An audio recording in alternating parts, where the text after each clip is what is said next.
We have Lucy Tulugarjuk with us now. Her film Shaman's Apprentice has won the Best Canadian Short Film at TIFF. The film has not got a fixed date for release in India yet. It is still doing the festival circuit rounds. The film is based on Canadian First Nations or Indigenous folklore. A shaman is a kind of healer, and in the story, we have a shaman's apprentice who goes on a complex mission of healing. The journey of healing is shown as tying with owning up to one's karma.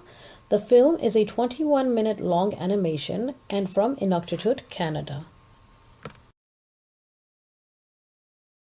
Welcome to our show today. Today we have Lucy Tulugarjuk from the Shaman's Apprentice, and I'm so thankful that you are here with us today. Koyanami, thank you for having me too. Oh, you're welcome. And I guess, first of all, we owe you a hearty congratulations for Best Canadian Short Film at TIFF. So how does it feel to qualify for the Oscars? I did the voiceover and qualified for Oscars the second time, unexpected second. I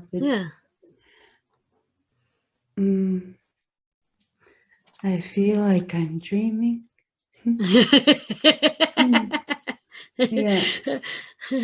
Yeah. Wow. So, this is really it is something beyond the ordinary for sure. It's not every day we meet people like this that get that can qualify for this. My gosh.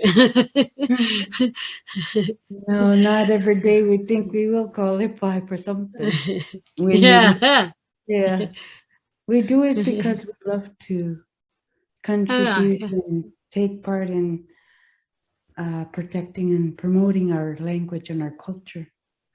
It's not because we want to win, it's because we have to do our part in creating by Inuit for Inuit. Yes. There also seems to be a history of rich animation features from First Nations at TIFF over the last couple of years. Is there a reason for that?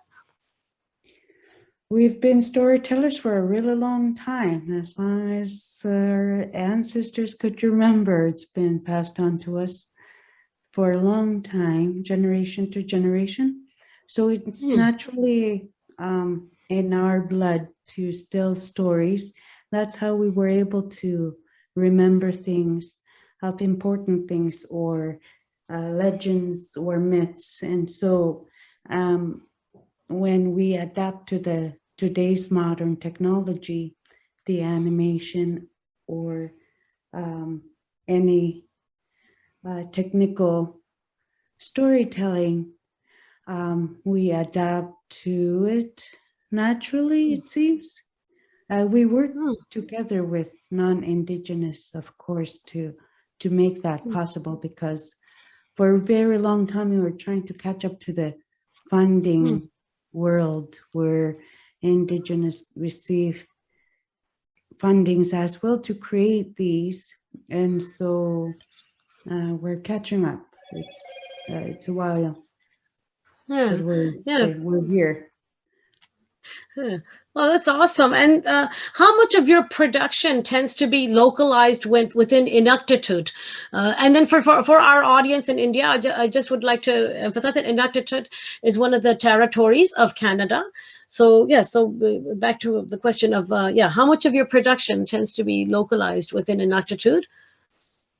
All of our feature films that I've been involved in King Lead or in Alnay Video Productions, all have been done in Inuktitut, and if English is involved or a bit of French, maybe it may be part of it, but most of our feature films or short films or animations, documentaries are in Inuktitut. nowadays one hears a lot about outsourcing to the overseas for major animation work. So might this be an industry that can locally produce and keep people employed? Like, the thing is that if you guys have produced such beautiful work in Inuktitut, is it possible that in the future that, people can do a lot more, local producing and keep people employed rather than just, outsourcing to the overseas for a lot of animation work? Mm, again, funding is always the source, right? As Yeah. I said earlier, Indigenous people are catching up to funding resources and accessibilities to equipments and tools. I'm lucky to be able to have a northern-based office in Igloolik in our hometown and a southern-based office in Montreal. So I have access to studios, I have access to recording or, animation, corrections, colors, all that is available here. Whereas back home in the northern community in Nunavut, in Igloolik in particular, we don't have studio. We have a place where we shoot and edit, but the rest of the special effects and color corrections, we send it to our southern office in Montreal, and that's where we connect with the southern world of special effects, animations, recordings if needed. That's because we need to still catch up to having facilities, a proper facility in the northern communities where we can have our own studio to do animation. But how we, in our company, we do training, we do the training with the youth in our southern office, and we have also done filmmaking, short films in Igloolik, hosting training. The animations, when we did the animation for the Shaman Apprentice, we did the recordings in Igloolik for Madeline and Jackie Kunnut, who did the male voice, and Madeline did the grandmother voice, and I did the granddaughter voice.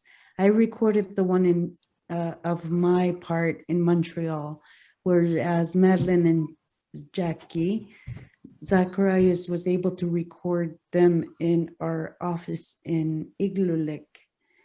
So if it's in another community where there's no place to edit, it's almost hard to access those equipment unless if you're in either Igloolik or Iqaluit or Cambridge Bay. Otherwise, you have to go further south to access what is accessible to the rest of the ethnic group. Okay. So, I guess assuming that if, people were given access to a lot of these things within Canada, whether it's Northern Canada or Southern Canada, a lot of good work could be produced here, 100%. Absolutely. Yeah. We're doing what we can from our part. I Yeah. have seen Taku doing their part as well, and they're doing great. And of course, there's not enough Inuit who are trained in animation because we were not ever given an animation tool, a facility where it's big enough. The funding is always a question, and it does cost a lot to ship buildings and supplies to the north, especially when it's shipped by the plane. And so we have a lot less opportunity than those who live in the city. Oh, yes, for sure, and then that kind of brings me to I think there's something I'm sure that our audience will love to know about, which is what is your background, Lucy? Because we know you did a voiceover here for the film, but are you into acting or directing or technical production too? I love that question. I've done my first ever role was in Atanachot, the Fast Runner, as actor, and I've done behind the scenes, co-writing, directing, producing, hairdressing, makeup, tattoo. I've done multiple variety of hats after our first feature film. I've done the animation this 3 months ago, my first animation for development anyways. I hope I'll produce more in the near future. Yeah, so you're wearing many caps. I do. It's Atanal was the first ever Indigenous feature film in Inuktitut or in any Indigenous in Canada, because there was no pocket for funding for Indigenous people in Canada. So Atanal really did open up a lot of doors. Not open up, it created the doors for the rest of us Indigenous people. So it's not for a long time. It's only recent that this is happening. It's this fall we're celebrating 20 years anniversary of Atanaljuat, the fast runner. Yeah. Fast runner. Okay, wow. So I mean, this is a big development then, and generally we see books turned into films, but here it seems to be in the reverse, that the film Shaman's Apprentice came out and then we're seeing a book. So why was this the case? Because the story has always been there, and that I think it's important for the children to see it visually. And once it became visible and the sources are there, the products are there, the Muppets are there, why not turn it into a book? Yeah. Okay. Yeah. Yes. Yeah. No. Because I was just wondering, because generally what happens is people tend to go for the book first and then the film. That's why I was wondering. Okay.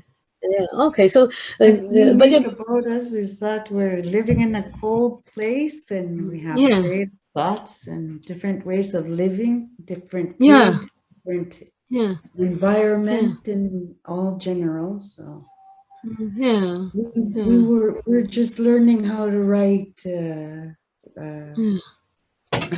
We've always been oral storytellers.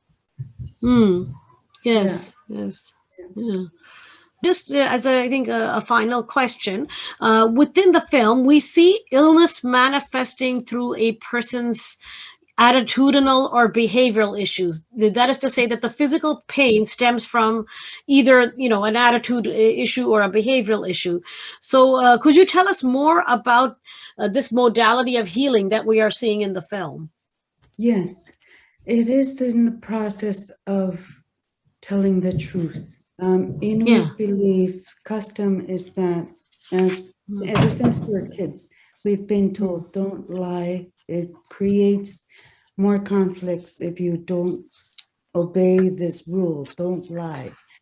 And when you receive food from the nature, you share. And so this gentleman ate a tongue of a polar bear to himself.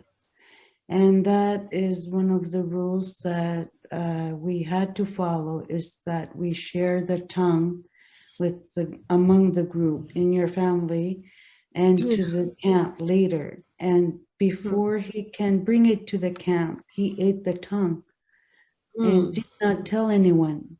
So when he arrived to his camp, he got sick and didn't want to tell anyone why he's sick. And so the young gentleman who's healthy, ran to another camp to ask the shaman woman to seek help, to see why this young man is sick.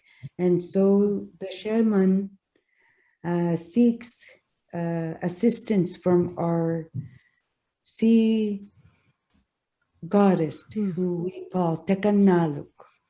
And in English, they say Sedna. Tekanaluk is the sea creator that is believed who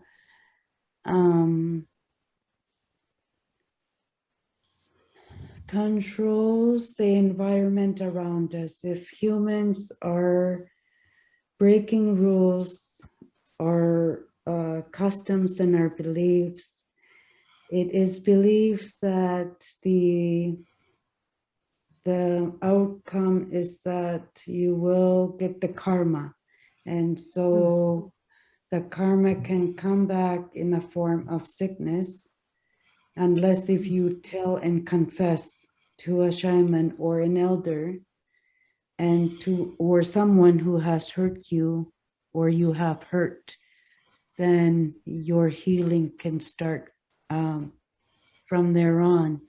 So because this gentleman refuses to tell and confess that he ate the polar bear tongue to himself, the medicine woman is now approaching Takanaluk to seek what is happening and why the sea animals are not coming to the camp. And the sea goddess is the one who releases the sea animals when people are respecting each other, and therefore the food is available. So the cycle of life is connected through that. And so when the sea goddess shows the hunter had caught the polar bear and ate the tongue to himself, he got sick from that. And so the medicine woman goes back to her, to where the gentleman is laying and asks him to confess himself. And even then, he's not saying what he did, but she says that she sees the blood, and it's a symbol of the food that he ate. And finally, it ends, and you wonder if did he say it? Did he confess? Yeah. Yeah. Okay. Traditionally, shamans were our healers. Shamans were our way of connecting to the spirit world, to our land, to our Takanaluk, the sea goddess. Yeah. Okay, wow. Yeah, I mean, yeah, that okay explains a lot, I think, to many people. And yeah, I mean, thank you so much for coming on today. And I guess, and I look forward to I guess having more people be able to view this. Thank you. So when you see the elder and the young granddaughter who she is teaching, you see the bone forms and stays. So their body form is in that space still, but the spiritual form connects to the sadhana. Okay. Okay. Yeah, so this is a lot of, like, I guess, yeah, subtle connections is what I would call it, I think, It was a very powerful piece, and yeah, I thank you from the bottom of my heart for, for producing this and for, coming today on the show. Like, I know you individually may not have produced it, but, to your whole team that worked on this, I thank you so much for all the work you guys did, because certainly this was definitely one of the most powerful pieces I saw. Thank you. I'll tell the producer the message.